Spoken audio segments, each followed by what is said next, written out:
Hi, I'm Rachel from The Remainder Is Productions, here to introduce our project on Tomata du Plenty.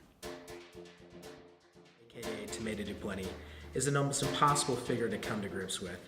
Even though you may not have ever heard of him before, you've seen him in the pop culture landscape before. From any punk or electronic music video you have ever seen to any music video you have ever heard. I knew Tomata simply by his legend. I grew up in Los Angeles. I knew about the mask and the holy trinity of the screamers, the weirdos, and the Dickies. Like, that was the name on everyone's lips. You'd hear that. You'd hear Hal Negro and the Satin Tones and X. That was like the five-pointed star of late 70s, early 80s rock and roll in Los Angeles. Because even no matter how terrifying and aggressive the screamers were, people would still be smiling because of Tomata. Because Tomata was such a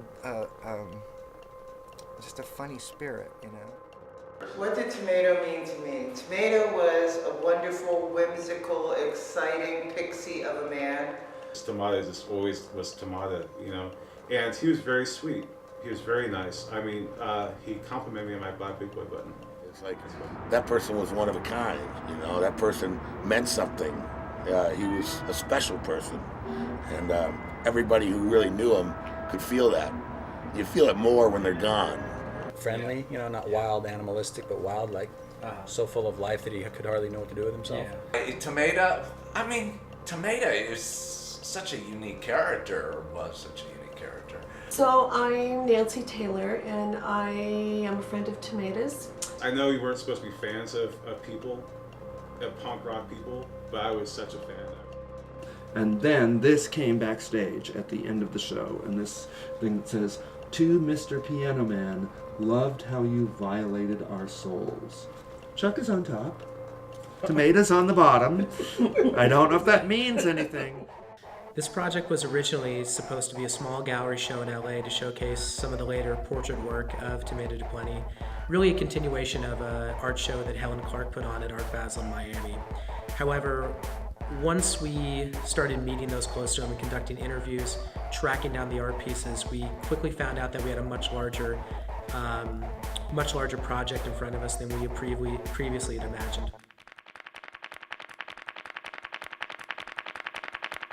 He was totally, I think like we all were, we were lost souls in search of punk rock. And punk rock didn't really exist at the time. I mean, there were the Standells and the garage bands of the 60s, and we all had collected those records and thought they were amusing.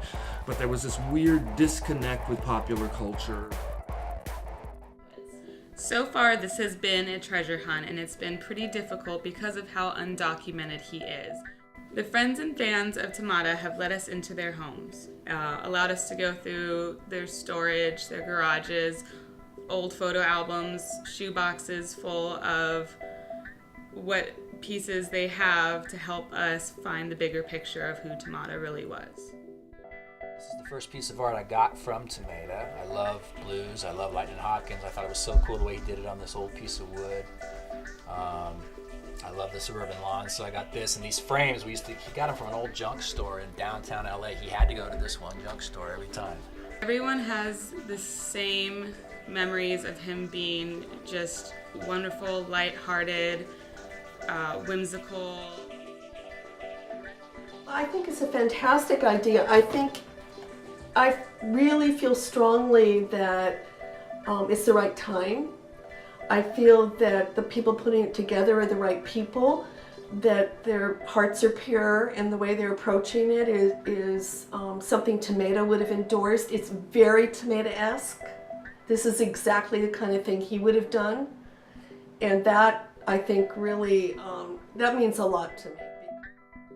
To learn more about donor rewards, refer to our Kickstarter page and know that your contributions will be going towards uncovering the story of Tomata du Plenty.